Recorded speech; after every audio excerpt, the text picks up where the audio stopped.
Greetings, everyone. Pete Pardo here from Sea of Tranquility. Welcome to the first episode in 2025 of the UK Connection. We are here. We are back. We're refreshed. I am well, finally.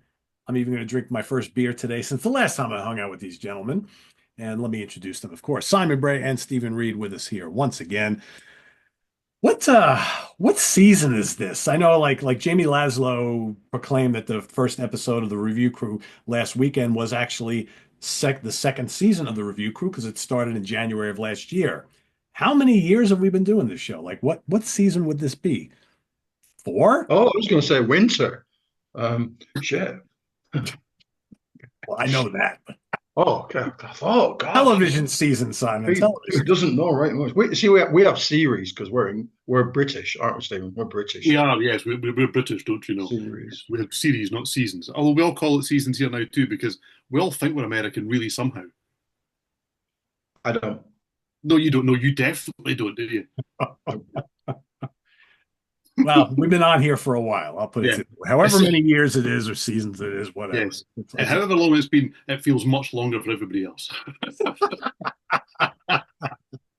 And we've got a fun one today because for the first time ever, we're going to deviate from talking about music, although we might talk about some little music on the shows. But yeah, we're talking TV shows today. We're going to look at 70s cop, crime, thriller, cop shows, whatever.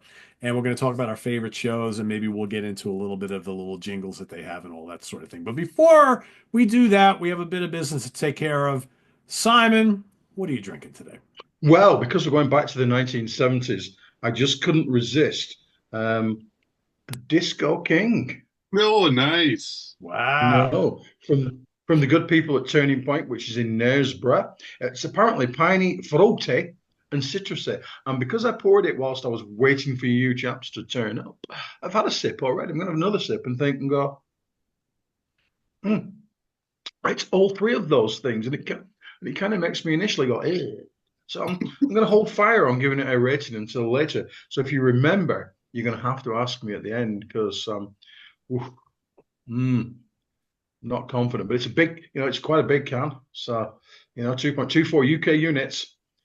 So, we'll find out. It's only 5.1%. So I'll let you know a definitive how good it is at the end if you remember. But it's Disco King. Gets Because points we for all that. know that disco sucks, don't we, kids? Oh, no, it doesn't. No, it doesn't. There you go.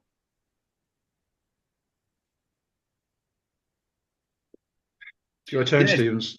Anyway, yeah, let's move on very quickly from that. Yes, I have, well, I've got two. I've brought two, and they're small tins, so I brought two. This is stuff I got for Christmas. So this could either be fantastic or rubbish. That's Christmas beer rules when people just gift you things. Okay. This is from Toast Brewing. Okay. And they're called Toast Brewing because sustainably brewed with surplus bread.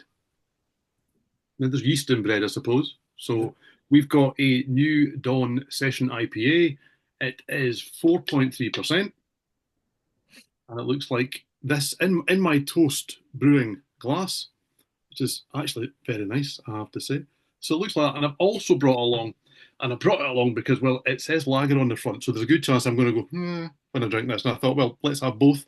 Now, last time when I tried that, I put them in the order I thought I'd like them, and I was wrong. So today I've put them in the order I think I won't like them, and let's see if I'm right. Okay.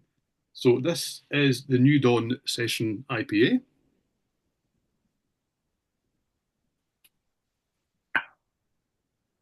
And as a session IPA should be, that is got some hoppiness, it's got some nice flavours to it. It's a little bit citrusy, but it's quite mild. Doesn't really wallop you around the chops because, well, it's not really meant to. You're meant to sit and drink this all night. So I'm going to go out there, Simon. I'm going to mark this now. It reminds me of one of those albums that you put on and you think, that's okay. And then it finishes and you go, that's finished now. I forgot that was there. I think it's going to kind of be like that. It's about a 3.4, 3.2. It's very pleasant. You could drink that all day if you really wanted to. Excellent. I'll tell you what, then, because I've had a few more sips, I'm going to describe Disco King as actually being like the darkness. It's really growing on me. Oh, okay. See, to me, that means that I would put it in the cupboard and never take it out ever again. That's because you like tasting. don't know why I hang around with you two. I really don't. Just nothing in common whatsoever. We'll find a bit. We'll get the same five choices for cop shows. Also, do you remember the bit where people want these episodes to speed up and be a bit Oh, shorter? Do you yes. remember Right. Hurry up. Hurry up. All right. First of all, I need to show off my new glass courtesy. This is like he's getting a shout out 2 episodes in a row. Chad Hutchinson sent me a Near Fest Apocalypse glass Oh, nice. from one of the few Near Fests I didn't attend back in the 2000s. So was not able to get this at the time. And so, before our Thanksgiving holiday here, I went and bought a ton of beer that would last the family, my wife and I, and the family throughout the whole holiday season. Well, then we all got sick and nobody was drinking it all. So I got a whole fridge full of fucking beer. And I'm like, so I open it up today and I'm like, well, what am I going to choose? I have a lot to choose from, but I'm going to choose one that's one of the truly great American stouts. It's Left Hand Brewing Company's Milk Stout, Nitro Milk Stout, America Stout, it's called. And this is, I think, 6%. Super smooth with soft roastiness and mocha notes. And I have had this before, and I will tell you, it is very, very good.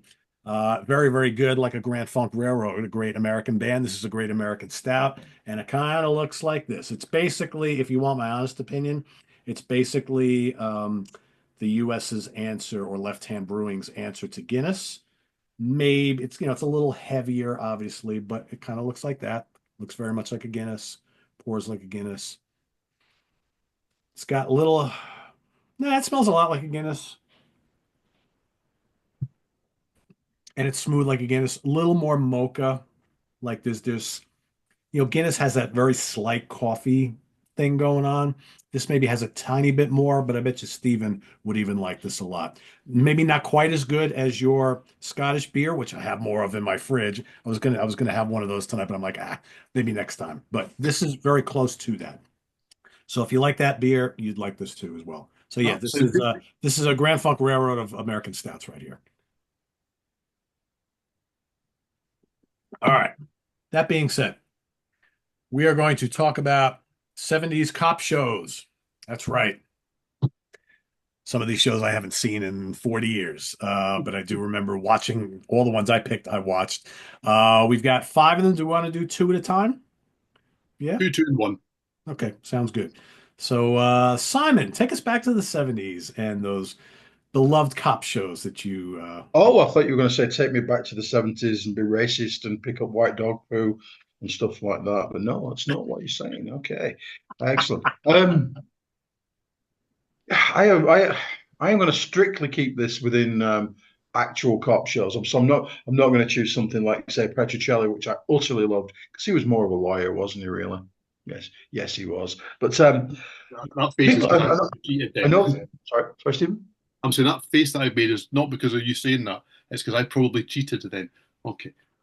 Okay, well, that's nothing. That's what we expect from you, isn't it? Really, just saying. So, in the comments when we flagged up, to use the hideous phrase, when we ran it up the flagpole, and we put it on the flip chart that we were going to do, in the breakout room when we were going to do this, people were saying, "Oh, go and tell them about all these British," and it's strictly US cop shows, isn't it? Strictly US. So I will not be mentioning Dixon of Dock Green or anything like that. Dixon of Dock Green, yes, Mr. Nice Cop ran for 18 years in the UK, and essentially all he did was go around dishing out avuncular kind of "don't be a naughty boy." Not it. And the main character got killed in the film in the 1950s. But anyhow, so we're not doing that. I won't be mentioning the Sweeney. Put him away, love. Won't be doing that. So let's go to where we're actually going to go, shall we? So these are not in any order. Yes, Stephen? Now, I know that this was I don't know if it was you that come up with this idea. Me, I didn't get that part of the memo. I've gone for some UK ones, so I've broken the mold. And this is going to be all over the place. well, I've only got US ones because obviously Yes, I haven't I seen any read of the those memo. UK ones. I read the memo that you put out.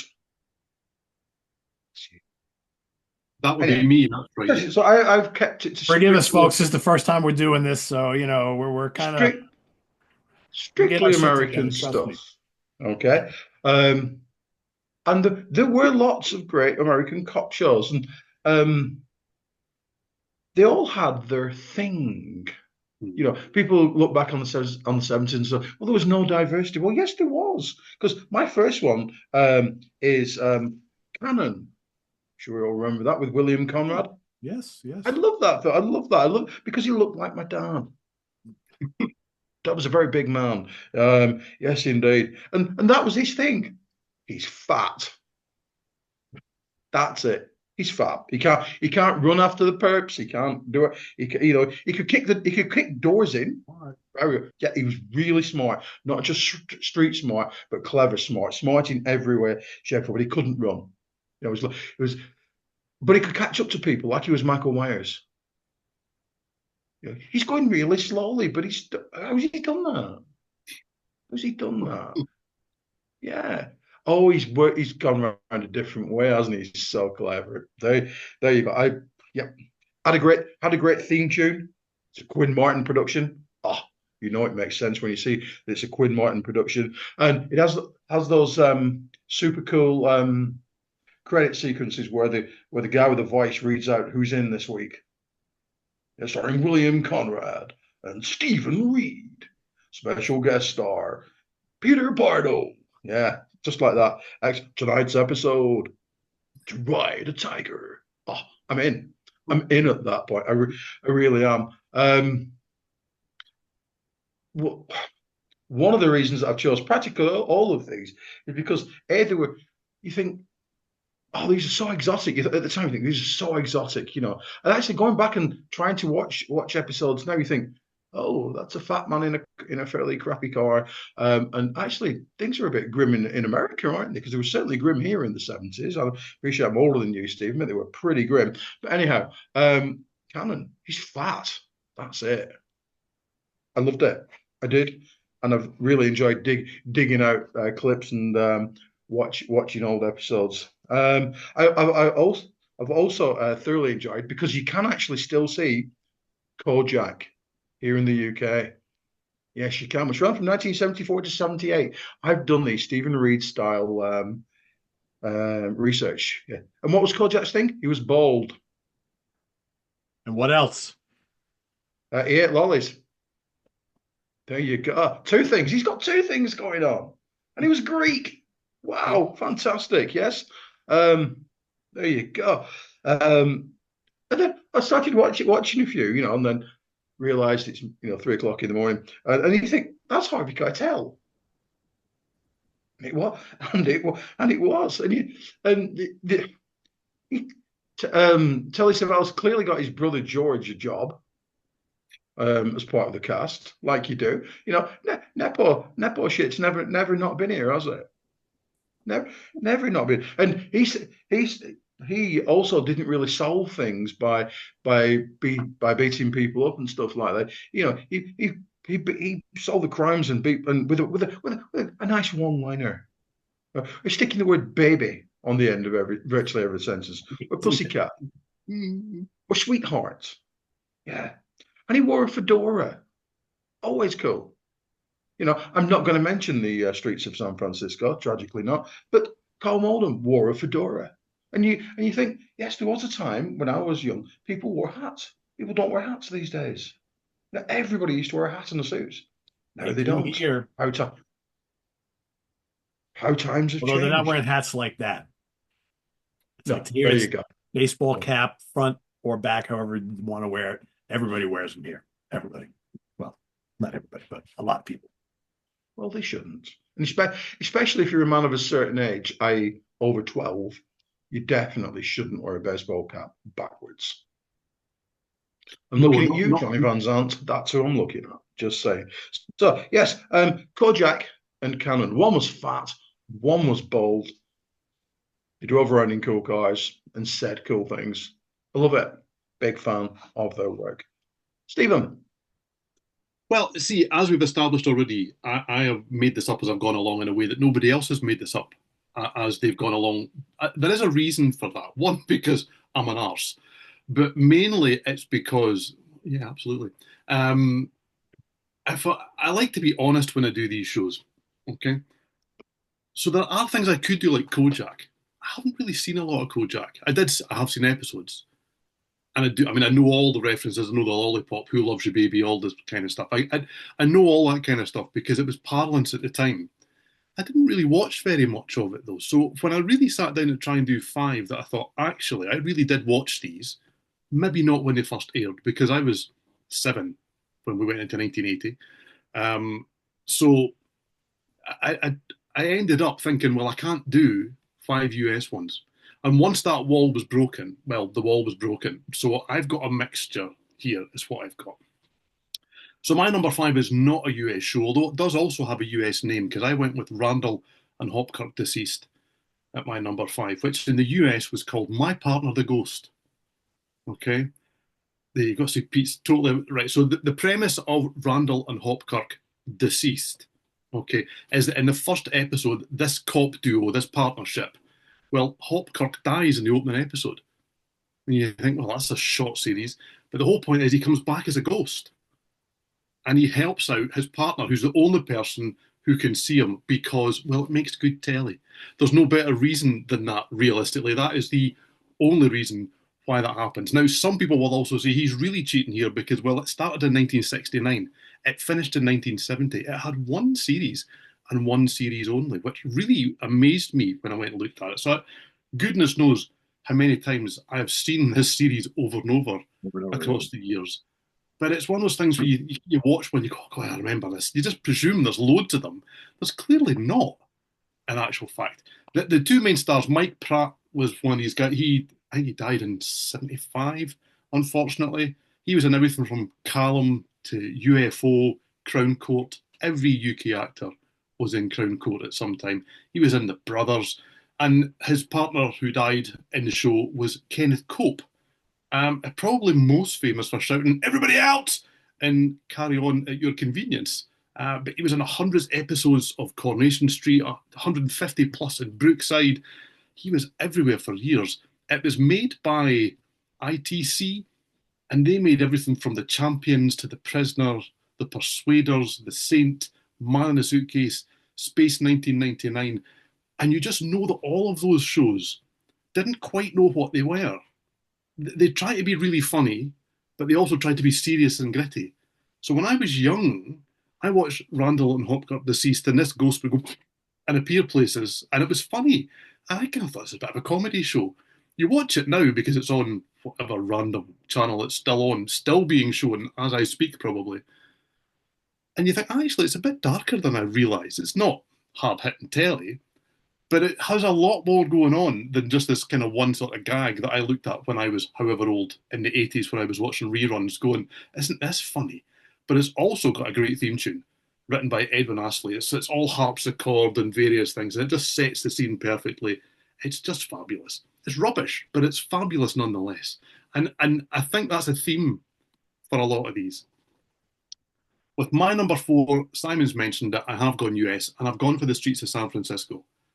Now, this ran between 72 and 77. So, I mean, I didn't see this when it was first out. I have no idea when it first aired in the UK. But it was on when I was boat lad, you know, and I used to work and finish at some time between midnight and 3 a.m. in the morning. There was one channel in the UK that was still running, ITV. And I mean, it was a novelty. Telly is still on 24 hours a day, everybody. This was new in the UK. Okay. So I don't know how long, where are we talking? Mid 90s, probably. Early 90s, in around there. This was the first time we had TV all day here. Okay. It was called Lunchtime, was what it was called. And they made a big deal out of the fact. And they filled it with just junk, really. So stuff like the streets of San Francisco starting at 2 o'clock in the morning when I was wide awake was absolute gold. Because you looked at it, you thought, oh, this is proper television. This is really good ish. Do you know, I mean, Carol Malden in his hat, as Simon mentioned, Michael Douglas, and also Richard Hatch was in the last series, better known for being in Battlestar Galactica. I don't think I ever saw him in it at all. I think they just did the Michael Douglas ones round and round and round. And it was probably the first show, and I didn't realise it at the time, that within hindsight, I watched where you think, actually, the scene the set where it is, the streets of San Francisco, it's in the name, is as big a star as anybody that's in it. There's all these roads that are like this and that are like that. And how many times has it been used over and over? This way idea of down the hill, up the hill, down the hill, up the hill. I mean, I remember Crazy Like a Fox from the 80s. I loved that show, and it was all hanging on to bonnets and things as it went downhill and uphill, and you were like, trams going past and all this kind of stuff. Fabulous. But as Simon mentioned, one of the best things about watching these shows is, yeah, the stories are fun, the stories are good, and I like that. I like you put them up because it's finding the guest stars in these shows. That's one of the most fun things. Is you're watching an episode and you go, "That's Tyne Daly from Cagney and Lacey. That's Klinger from MASH. That's there. How did that look in the streets of San Francisco? That's Paul Michael Glazier and David Soul in different episodes. Don Johnson, Mark Hamill, Tom Selleck, Arnold Schwarzenegger, James Wood, Carol Weathers, Stephanie Powers. It's everyone and anyone within all of these shows all the time back then. And I get as much pleasure from going, I know who that is, or "Oh, who's that again, as I do from going, look at them, they're chasing these people in the streets again, like they did last week. But there you go. So yeah, that's my number four. One of the great things about American TV in the 70s and early 80s, whether it was cop shows, dramas, comedies, didn't matter, sitcoms, you would see people and actors from all the other different shows would come on playing different characters and whatnot. And sometimes you would get these actors, they would come up multiple times in a series or a season playing something completely different. Like, hey, Yeah, wasn't he on like 3 months ago playing a bum from that? yeah. It's like, yeah. So that, I mean, that was what they did all the time. So obviously, I couldn't get my Prezi thing to hold off. So obviously, my first pick is Starsky and Hutch right here. So I got the image here.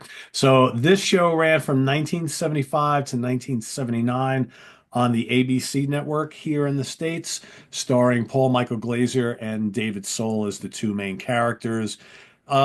These two actors became kind of iconic here at the time, but so tied to this show. They both became kind of like male sex symbols, like with the ladies. They were, and I think they were both, in demand for other things. Although when you really look at both of their like filmography and stuff, they really didn't do a ton of stuff other than this show. So they probably got typecast. Had a pretty good cast as well. You had Antonio Fargas, who played the Huggy Bear character, who was their kind of like their man on the street informant. He like owned like a club or something like that, and he was the guy they always went to, and he was hilarious on the show.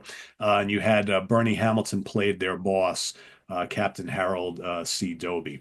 Now, what was really interesting about this show is I think it was one of the first like buddy shows on television, where I mean, we've seen other cop shows since then where they have like the two main characters and they become really good friends, and it's much as a buddy show as it is a cop show. But interestingly enough, and it's funny you read up about this stuff now, and at the time you really didn't know, but there came a point in this series, I think like by season 3 or 4, where all of a sudden, like Paul Michael Glazier was like not on certain episodes, and they kind of replaced his character with someone else, and then he would come back. I mean, he was battling with the network and with the show producers left and right. About the tone of the show, which, was a lot of violence on the show for the time. It was pretty violent. He wanted to play up more about the friendship aspect of it and wanted to have other storylines that had maybe the guy's relationships with women and things like that. And he wanted to kind of move it away from what made it really, really popular. And it was canceled after 4 seasons. It went into syndication. I watched it quite a bit in syndication, like in the early 80s, because with all these shows, I would watch most of them live. Like I remember on Saturday nights back there, while this was running, and again, when it started, I was 9 years old. So by the time it ended, I was 13. I'd kind of checked out by then. But like the first season or two, Saturday nights, man, in the Pardo household in Goshen, New York, Starsky and Hutch was on ABC every week. So we watched it every single week. It was really good. But yeah, so that's my first pick right here. Good. I think it proved to be a template for a lot of shows that would come after it in this kind of format, right? My next one, it's a cop show to me. It will always be a cop show, but it's actually a sitcom. I'm gonna go with Barney Miller. Barney Miller if neither of you guys have seen this show, I highly recommend it. So we watched this. This ran from 1975 to 1982. ABC also as well. This was a show about it's obviously made up, but the 12th Precinct Police Department in New York City. And it was led by Captain Barney Miller, played by Hal Linden. The cast was amazing. I always loved large scale ensemble casts in whether it be comedies or whatever from this time period. You had Sergeant Stanley Wojciechowicz, nicknamed Wojo, played by Max Gale, Detective Ron Harris, Ron Glass. He would show up lots of other places. Detective Philip Fish, Abe Vigoda. They had a spin-off show called Fish. Sergeant Nick Yamana, who was comedian Jack Sue. He died like about, I think, 4 seasons into the show, which, was kind of, very emotional. And the actor died, I should say, and they killed off his character, obviously. Sergeant Arthur Dietrich, played by Steve Landesberg. Deputy Inspector Frank Luger, played by James Gregory. And Officer Carl Levitt, played by Ron Carey. And the great thing about this show, again, all filmed and taking place in like one location. So every single episode is in the precinct offices. And every episode is like, they're going out, they're dealing with some disturbance out there somewhere. They bring the perpetrators back in, they throw them in the little jail, right, that they have in the office. And there's always some kind of funny stuff going on between whoever they bring in and what's going on with them. Every episode would deal with something happening with one of the cast members. So you really got to know and love the cast members. And again, this show did it more than any other show I've ever seen. That's why I thought it was great when you brought it up. They would use actors from other shows all the time. And you would see some guy come in and he plays like a bank robber that they arrest one week. Then, like 3 months later, he's playing a pimp who gets arrested with his prostitutes, right? And it's like, so constantly you're seeing these same actors over and over and over again throughout the history of this show, playing all these different roles. Linda Lavin, who went on to star in Alice, was in the show too for a little bit. They've had other regulars come and go, but that was the main thing here. And it's hilarious. I watched it fairly regularly with my parents when I was growing up, but my wife and I went and binged watched all the seasons about a year ago on some streaming service. I don't remember which one. And I tell you, I loved it more all these years later than I even did back then. And the acting is so great. It's funny. It's a lot of the stuff they talk about on this show is still very topical today. And they tackle some stuff. It's the 70s, right? They tackle some stuff on these shows that you would never see on television today. Like, Simon mentioned, the whole racism thing and sexuality and, stuff about women and whatnot. They were tackling all these topics back then. Probably wouldn't happen today, but you can appreciate them going there, but doing it in like a humorous manner. And I tell you, like rewatching the final episode where they decide to close down the precinct and all the guys who worked at the precinct wind up going to other precincts really hit me hard. And I was like, because I had spent like, we were watching the show again for like a month, and you feel like you spent all this time with these characters that you've come to love again. And that's the mark of a really, really good show. So again, it's a great example of a cop show that doesn't have to be serious, doesn't have to be violent, but can still deal with everything that police deal with on a regular basis, but you see the human side of them. So I knew I was going to spend a little more time talking about this one because it's fairly fresh in my mind because I just rewatched it. But yeah, Barney Miller is my second pick for today. Go check it out if you haven't. It's amazing. It's amazing. Back to Simon. Okay, I don't know if you ever noticed, but ordinarily I don't make notes. I just like wing this shit. With this one, I made notes and I forgot when I was talking about Kojak to discuss Kevin Dobson's hair. Mainly because when he was in Kojak, he didn't have much hair, and then he went on to be in Knots Landing and had loads and loads of hair. And I'm wondering how that works. Maybe I wonder. I would Yeah. guess that he became a guitarist in Kiss. Could could be, and what kept it on its own little thing just to one side. Okay, fair enough. I also went with Starsky and Hutch, so I can make this bit really quick. I love Starsky and Hutch. They were great. They were such pals, weren't they? Yep, they Apparently, were. they were pals right until up until in real life, right up until David Soul died. Didn't they? Didn't weren't they? But they even made cardigans cool, and nothing can make cardigans cool. Cardigans are not cool. Cardigans are clothes of the devil. Nothing good in a cardigan ever. They had a super cool car, the Torino, didn't they? Yeah, with the red and white stripe. Gee, I wonder where the feds are. Oh, it's those fuckers in the red and white car. Should really okay, yes. But what one thing I did do, like a number of these programs I'm going to mention, is you think, oh, I like them in that. I'll go on, I'll go and watch them in this. So like, oh, he played bass on that album. I'll go and buy that album. He produced that album. I'll test this one out. Yes. So um, I have never been as scared by anything much in my life as Salem's Lot with David Soul and James Great Mason because it came out movie. when I was about 12. And I've seen people since then. It's really shit and really quick. I shat myself like a big black Alsatian because I know no, no idea how I watched it by myself at 12 years old. My family must have gone out. They must have done. I know. And the bit when he's tapping on the window? Yeah, Oh that's my great. God. It's one of the few cultural touchstones that me and Mrs. Simon actually have. So, yes, love that. And of course, Paul Michael Glaser went on to direct The Running Man, which is very much one of my favorite films. That's right. I One of the forget worst that. directed films in the history of mankind, but nonetheless, what a great film.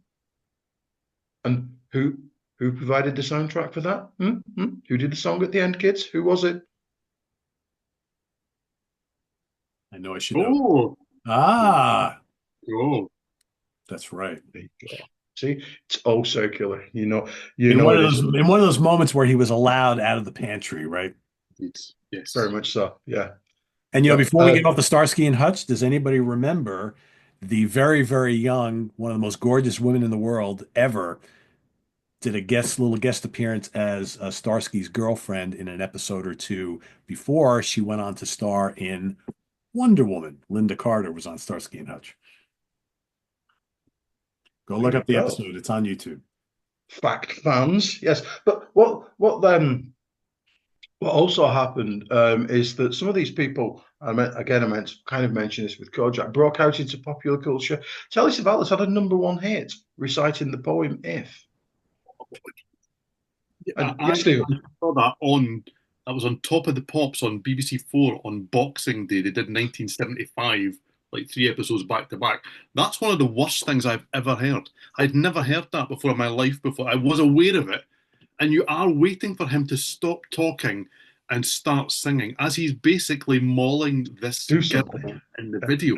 It's not only an oral disaster, it's a visual abomination. It's just terrible. #1, Stephen. Number I one with a know. bullet. Yeah, People bought it. there is a video out there of him doing it where he's staring at the camera. He lights up a cigarette, recites "If," and then smokes a cigarette, and that's it. Game over. It's absolutely abominable. Hey, we Really, live in a world where William Shatner has released multiple albums. That says it all right there, right? Right? of course. Yep. But he's the shot. But let's not forget, hey,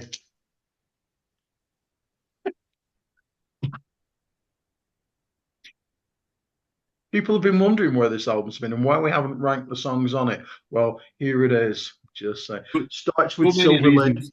That was a big starts with album for Silver him. Lady, finishes with "Don't Throw Up on Me, Baby." Oh, what a winner! I tell you what, I've arguably never been as excited in my life as. Have you seen the film Filth? Yes. What a great film! What a genuinely great film. With an ending I didn't see, and the bit when David Soul pops up singing "Silver Lady" in the taxi is just so exciting. But anyway, Starsky and Hutch. Remember, I was keeping it brief there, so let's move along, shall we? I also really like McCloud. There you Do you remember go. we were going to do the McCloud? Dennis Weaver. Remember, we were going to do the miming program. McCloud had the horse, didn't he, that went down. Was it Central Avenue? Central? Uh, some big street in New York. And yeah, there you go. And it had Dennis Weaver in it. Who doesn't love Dennis Weaver? Even come to the party, come join me. A real fish out of water situation. So McCloud's come from cowboy land to make friends and influence people and solve crimes in his cowboy-like demeanor in New York. And it's got everything that you would expect, a culture clash between New York looking really quite seedy, almost French Connection like kind of seedy and whoa, and yet this like really kind of amiable cowboy wandering up and down the streets, just solving crimes, riding his horse up and down the streets. He's got the antagonistic boss. You've got to have an antagonistic boss, haven't you, really?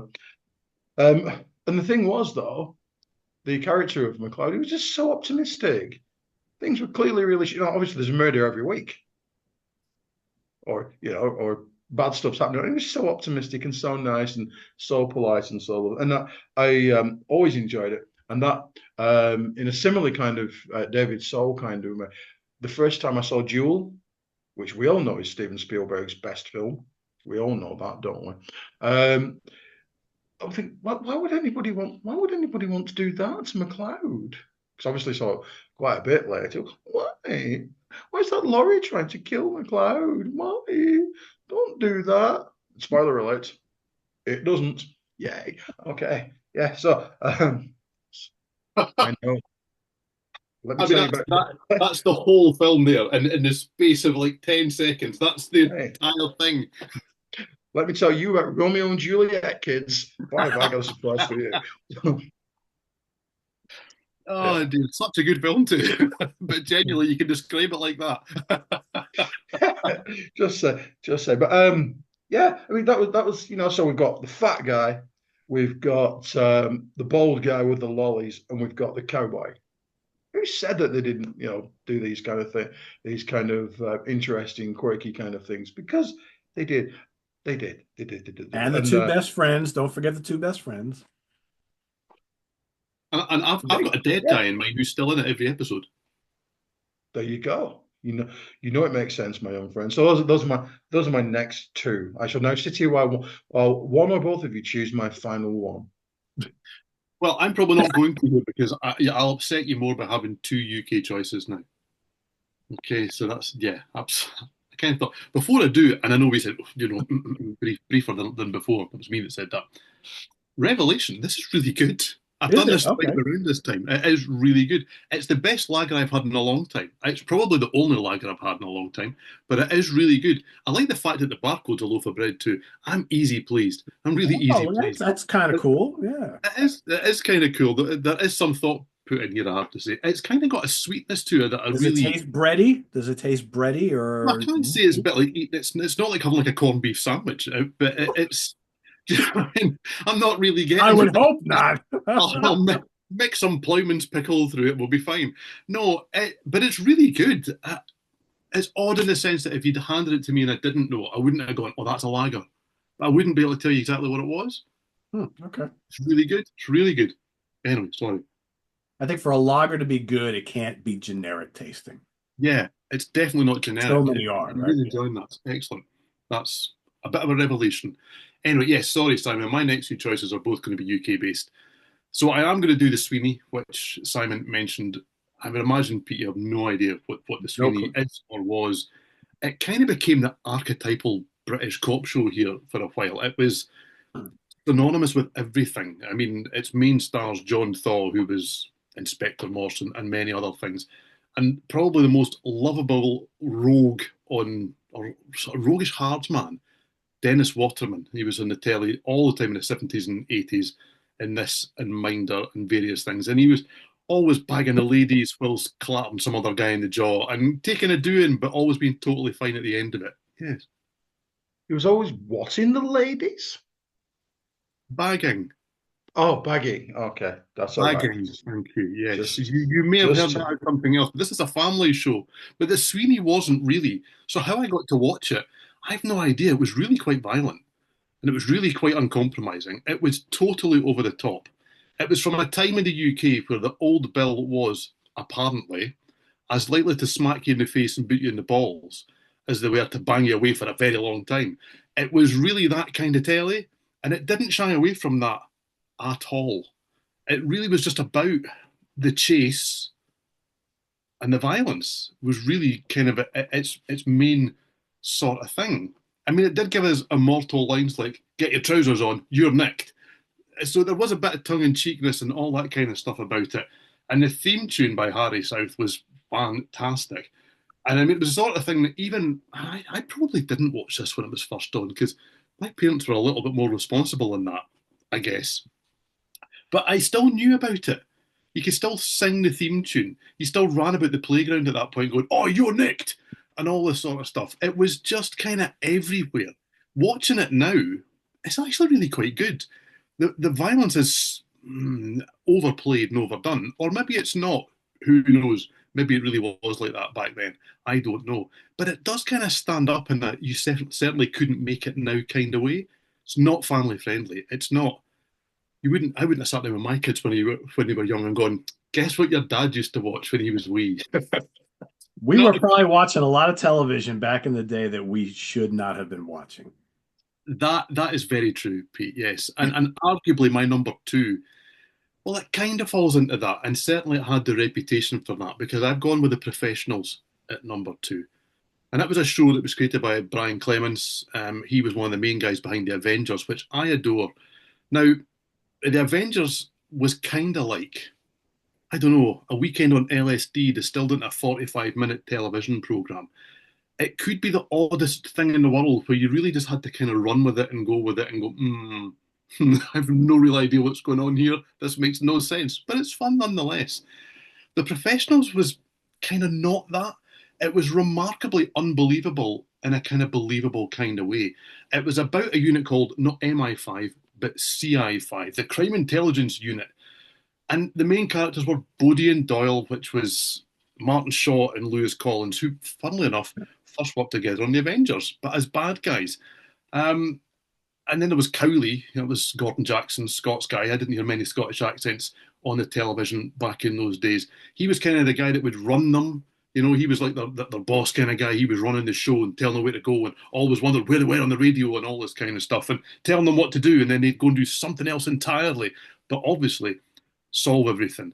Now, it was on between 1977 and 1983. So I probably did see this when it was on the telly. Was just fast-paced nonsense, really. It's got a fantastic theme tune written by Laurie Johnson. But honestly, if you've never seen it, and I would guess you haven't, Pete, please go and just find the opening credits on YouTube. It is absolute. It's TV gold. It really is because this car comes hurtling out of the distance, screeches round. I think it's a Rolls Royce because obviously the CI5 guys all rock about in a Rolls Royce. And then the doors open, and before this car has even stopped running, Bodie and Doyle feet hit the ground, and they are at full pelt by the time they're on pace number two. Step two happens. They're off. It must have taken 3,000 takes. They must have hurt themselves. They must have fallen over. They must have hit the cameraman. It is absolutely phenomenal. And from there, they are climbing everything, shooting everything, jumping on everything, going over walls. And this is just in the opening credits. This is just the titles that open and tell you a bit of television coming. It's magnificent. It's a bit like watching like a boy's own story. It's the Hotspur and Victor put together into an hour's worth of telly. It's utter nonsense. And I can't help but love it now. It's so good. But there you go. And it's only my number two. I will have to investigate that. By the way, Please I do failed watch that to. little bit. It's so What's good. that? It's good. I said, All right, please yeah. do watch that little bit. It's so Okay. good. By the way, I failed to mention for Barney Miller. To me, has one of the great opening soundtrack jingles, whatever the hell you want to call it. It's got this bass, doom, da da doom, da da doom, da da da da da da, then it goes into this whole like funky fusion thing. If you're a Four Fusion Friday fan and you're watching this episode, go listen to the theme song for Barney Miller. You'll love it. It's amazing, absolutely amazing. It's got a great guitar solo. It's got horns. It's da da da da da da da da da. Yeah, anyway. All right. Next up, and I hope I'm not picking Simon's pick here.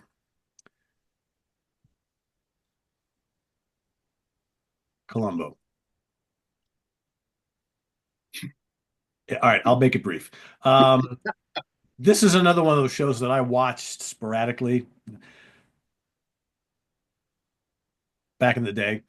I probably watch more in recent years. My wife always puts it on, and honestly, I think this is one of those shows where the fascination with the show is Peter Falk, obviously. So this ran from 1971 to 1978 on NBC, but then it was like picked up later on, and it ran sporadically up until I think the 90s, mid 90s, I think. It was constantly going on. And there's just something about this guy, right? I mean, he's always disheveled. He's got that ratty raincoat. He's smoking a cigar, right? And he's got that weird voice, you know. He's got the one eye half open and whatnot. But what's really interesting about this show is that every episode, as opposed to a lot of other cop shows where it's like, all right, a crime or a murder was committed, we need to figure out the clues and solve it. And at the end of the episode, it's revealed who it was. This is different. They tell you exactly who the perpetrator is, right? And then you have to see him solving the case when you, the viewer, already knows about it, right? Which is very, very different. And I think that's the reason why this show lasted as long as it did. A, you got the great actor with this totally iconic character. And B, it's like you know what he's got to find out every single episode.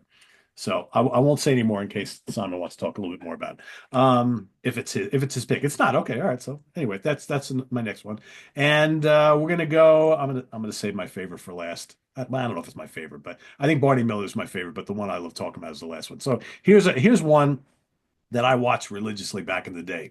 Chips. All right. What does that stand for? California Highway Patrol, right? So here you got two. This is really interesting. I never knew this at all. But you got two guys, they're partners, right? Because most cops, you have a partner, but highway patrol guys or gals don't generally have partners. But the whole story behind this, usually when you see a policeman on on a motorcycle, yeah, could you imagine that, a policeman on a bicycle? Yeah, can you tell I haven't had a beer in a couple of weeks? Uh, usually they're by themselves, right? So this, you got two guys here. So you got Ponch, which is Frank Poncherello was his name. That's Eric Estrada, became a very big star at the time. And you've got Larry Wilcox, who plays Jonathan Andrew Baker, his partner. So apparently, in the pilot, in the first couple episodes, Ponch had done something and he got like suspended or whatever. So the reason he was partnered up with John is because they were weaning him back into the force, and they figured they'd partner him up for a while until his probationary period is over, and then he would go back out on his own. But then they dropped that particular storyline, and they were partners forever throughout the history of the show. This is really interesting because very, very different. And this was aired from 77 to 83 on NBC. We watched this all the time in my household. This was weird because all the stuff that was going on, all the crimes and everything was happening was always out on the highway, out in the road. So big pile up accidents and some sort of crime that was happening outside somewhere that these guys then have to go motor to the scene and find everything out. What's really interesting about this show is that Eric Estrada became a pretty big star because of this. But man, you talk about a guy that couldn't follow it up with anything. I mean, he got so typecast in this role and just really couldn't do much of, and he was always known for playing this character. And he had a real hard time doing much of anything else. And I think there was, which you saw a lot back in the day, there was a lot of jealousy behind the scenes because I think that Larry Wilcox thought he was getting preferential treatment on this particular show. And so he eventually wound up leaving the show. But really good supporting cast, especially Robert Pine, who played their sergeant. He was great. He was really, really good. And he popped up in a lot of the things later on. So, yeah, I enjoyed this back then. I have watched some episodes of this in more recent years. Hasn't held up really well. But, it just goes to show you some stuff when we watch when we're kids that we love, like the $6 Million Man. Not to change things here. I used to love the $6 Million Man back when I was a kid. I have watched that in more recent times. Woo, that's bad. Terrible. It's absolutely terrible. Bionic Woman is terrible too. But yeah, but back then I thought it was great. Nowadays it's not so great, but still a pretty notable show. It's a pretty big show here. I don't know if you guys had that over by you at all, but yeah, Chips was pretty big here.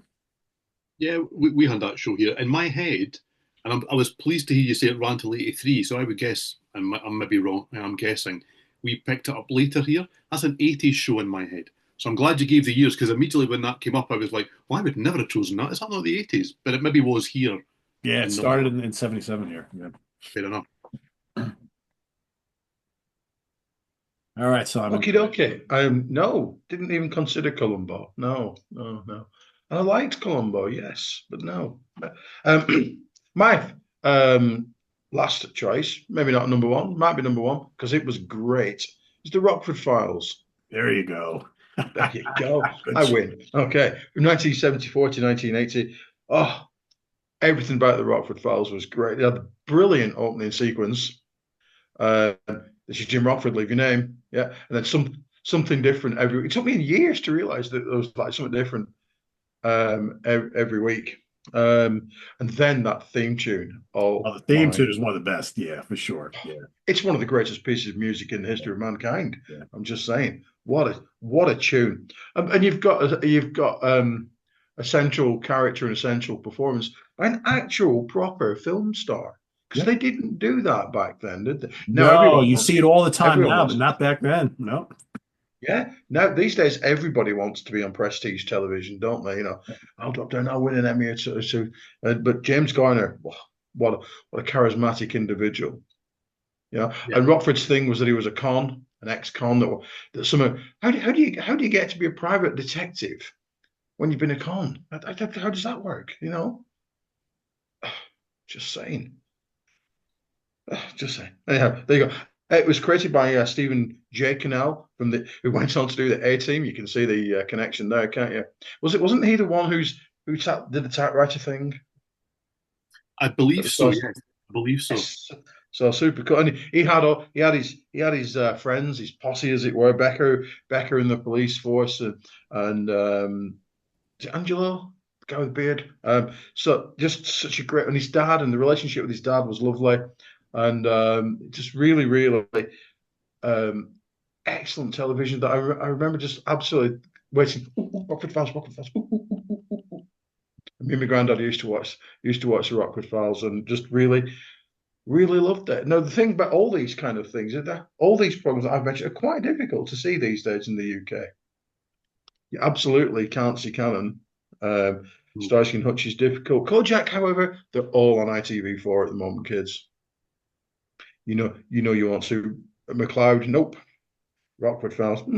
But hey, before I hand you off, Stephen, if you are one of those 4Fusion Friday / UK Connection um, Venn diagram people, then well done, you. Well done. Ah, Yeah.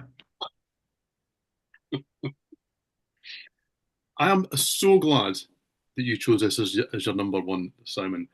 One of the things that I've enjoyed most about this, to get all personal for a second, is that from the choices that we've all made, if you were to put these on one channel and just say, do you know what, from 10 o'clock in the morning until 9 o'clock at night, it's just going to show these programs. My Nana would never have left the house once. She just would not have left the house. Okay. If you walked into my Nana's house when any of these kind of shows were on, whether it be the Rockford Files, that's my number one. That's also my number one. It's the correct choice, in my humble opinion. Columbo, if you walked into her house and these were on, you had to be quiet until it was finished.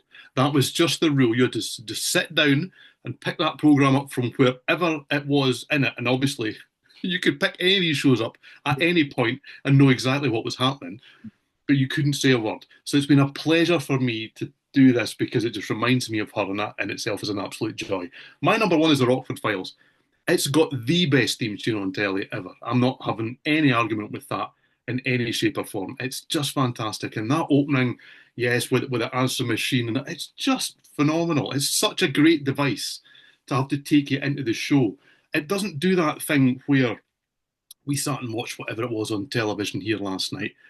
And within 10 minutes of the whole thing, your whole setup is there for the entire program. They've shown you the crime. Here comes your crime team. It all kind of does that. You know what's good? The Rockford Files just went, nah, we're going to put all of that into an answer machine message and we can pick it up from there. We'll set the show up in the titles. It's phenomenal. Such a clever idea. He drove a shit car.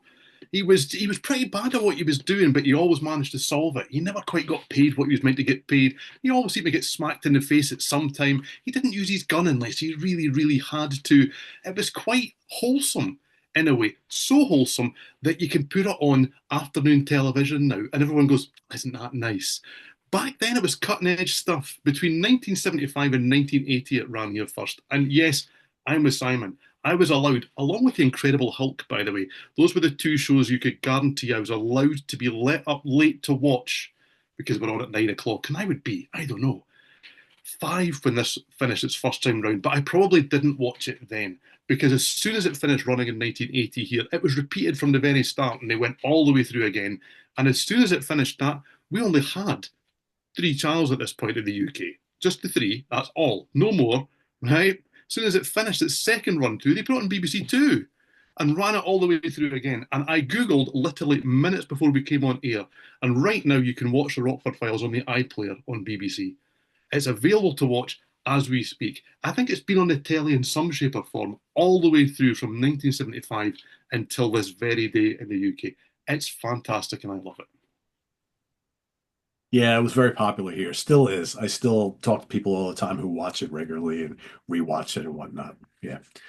Is it amazing how like James Garner, not the biggest star in the world, right? I mean, he had some good movies and but you would think that his stock would be much, much higher based on the success of that show, right? Yep. All right. My last pick for today isn't even close to being one of the best shows that we're going to talk about today. But if you were a teenage boy in the late 70s and you weren't watching Charlie's Angels, you weren't alive. Yeah, I mean the premise of the show is just kind of ridiculous when you think about it. And I've rewatched this from time to time over the years. You basically had this guy named Charlie who's got this like private detective agency, and you only ever hear his voice. You never see him ever. Now, the guy who runs the office, his name is Bosley, who's amazing. David Doyle, I believe the name of the actor. He was always great. You know, hey, Boz, you know, he had like the platypus lips and he always kind of talked like this. Jill, we gotta go, you know, type of thing. But that voice of Charlie, I remember for years thinking, the fuck is that guy? And then all of a sudden you watch a show called Dynasty and you're like, John Forsythe, that was the dude, and he had done plenty of things before then. So I'm like, how do you convince a guy, a star of that magnitude, to do this show for all these years, yet never see his face? I'm sure they paid him a ton of money. He really didn't give a shit, but you know, whatever. But the premise of the whole show is that with this Charlie's detective agency or private eye agency, whatever you want to call it, they wound up hiring these women who actually graduated from the police academy but could not go out there and get a good job on a police force. So they became kind of private eyes through this detective agency. You had great actresses here. Farrah Fawcett did the first season. Farrah Fawcett Majors at the time. Jacqueline Smith, Kate Jackson, Cheryl Ladd, Shelley Hack, and Tanya Roberts. Of course, I know all these names, right? Um, and you know, basically each episode there, and which is really weird when you look at it, because they're not actually cops, right? Because they're private eyes, but yet they're out every week. They've got a different case to go undercover and solve, and they're like solving cases, but they're not actually cops. And I'm like, did no one call this out during the whole, you know, time that this show was on, which was from 1976 to 1981 on ABC, ran for 5 seasons. But I remember like for years, like all of us teenage guys at the time, there was always a debate where who was the hottest of all the angels. And, you know, there were a lot of people that were like, well, Farrah Fawcett will always be the best. I was always either Cheryl Ladd or Tanya Roberts. But yet now you look at them all now, and, you know, a couple of them aren't with us. But you look at Kate Jackson, you look at her today, or Jacqueline Smith. Looks amazing, right? But each one of them had a different personality. And, you know, there were a lot of the behind the scenes stuff going on too about preferential treatment and who's becoming the bigger star and all that kind of stuff. And some of the actors, well, oh, it's a bathing suit episode. We don't want to do that, whatever. But I watched it religiously for year in and year out, even though it was never the greatest show on the face of the earth. But every week was something different. You love the female actors on there. You love Bosley's character, and it kind of ticked all the right buttons at the time. Not great filmmaking, not great TV, but lots of fun.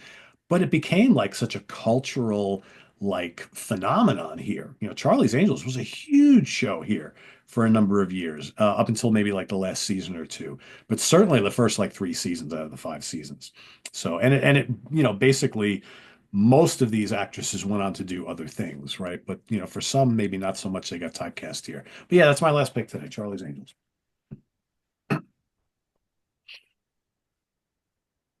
So, if everybody watching, what do you think? Right? Do you want to see more of this? I could do a '70s sitcom thing like it's nobody's business. Uh, yeah, I mean, you talk about some groundbreaking television. As much as cool as a lot of these are that we're talking about today, for me, the '70s was all about the sitcoms. And there was just so many good ones. And I would argue that broadcast television doesn't know how to make sitcoms anymore. There really hasn't been anything, in my opinion, really good since probably like Seinfeld and Friends and maybe Big Bang Theory went off the air because I couldn't even tell you what's on anymore, and everything I've seen has not been very good. But anyway, that's a story for another day. Steven, you want to give everybody a peek into what we're talking about in 2 weeks? Yeah, just in case people at this stage are going, are they really talking about TV shows? In the next show, we will not be talking about TV shows. We are going to be doing one of those random topics that we like to come round to every now and again. It came up in conversation on, I can't remember what show it was, where we find albums where the B side is better than the A side. That's not generally the rule. Right. And we all tend to listen, well, back in the day, we put on side one and you listen to that, and then you put on side two. And that often makes side one just have a little bit more affection. It's the first thing you connected with on an album. There are some out there where it's the other side, it's the B side where all the gold is. And we're going to find 5 each of those. I've got one already. I've got to find my other 4. Yeah, it's not all that common. Not all No, that not all that common. it's I an look interesting. back on many of my favorite albums when I was growing up, even to like maybe the last like 30 years or so. And that first set of 4 or 5 songs or whatever is usually the ones that grab you right off the bat. And then by the time you get, oh yeah, let's go put on the other side. And then many years later, you discover, wow, I never paid enough attention to side two. That's actually really damn good, right? But that's not what we're talking about here. We're talking about we went to side two first and foremost. So, yeah, cool. Well, wait, okay. I feel like that's not how I'll be approaching it. Well, that's a good thing, though. I'm okay with that. Look at that. Look, everybody. We finally, after all this time, we're on season 4 or 3, or we really don't know. A cliffhanger. We've left on a cliffhanger. Look at that. It's like a cop show. What was interesting about this topic is like, the whole idea of CDs. Yes, kills it as a There is commercial. no side A and B, one or two. So, but I can think of plenty of CDs where the back half of the CD is much stronger than the first. Yeah, it's a different concept, though, isn't It it? is, Because though. Yeah, it yeah, is. But yeah, it is. yeah. It is. You can't. Yeah, we could do that, but that's not what we're doing. That's it.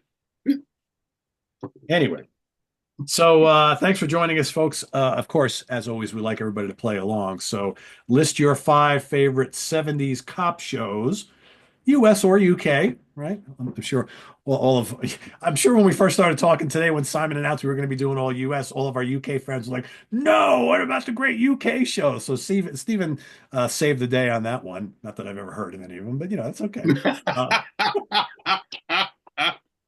But wherever you're from, list your favorite down in the comments or favorites down in the comments below. And if you like this concept and you want us to do more of this style thing where we talk about TV shows or films and things like that, we're happy to do it because I think out of all the shows on SOT, we are least afraid on this one to venture into parts unknown whenever. So, and as we have shown, we've done that quite a bit. So, yeah. So let us know because your feedback is very important down in the comments below, down there, down below Simon, all the way down there, down below Lancashire, all the way down in the comments. Yeah, way down there, right? You can barely see it anymore. So, yeah, down there. I know.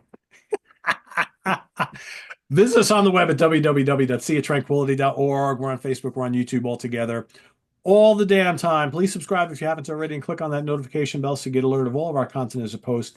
And please hit that like button. You know what happens when you hit the like button? YouTube sees lots of likes and they're like, oh, this is a popular video. We're going to send this out there through the algorithm so more people watch this video because they're going to make more money off of it. So, and we want to reach new folks in the UK and the US who haven't watched the UK Connection. So please hit that like button. We thank you immensely. And we'll see you next time here on the UK Connection. For Simon Bray and Steven Reid, I am Pete Pardo, just in time because I'm out of beer. So we'll see you next time. Take care, everybody. Bye-bye.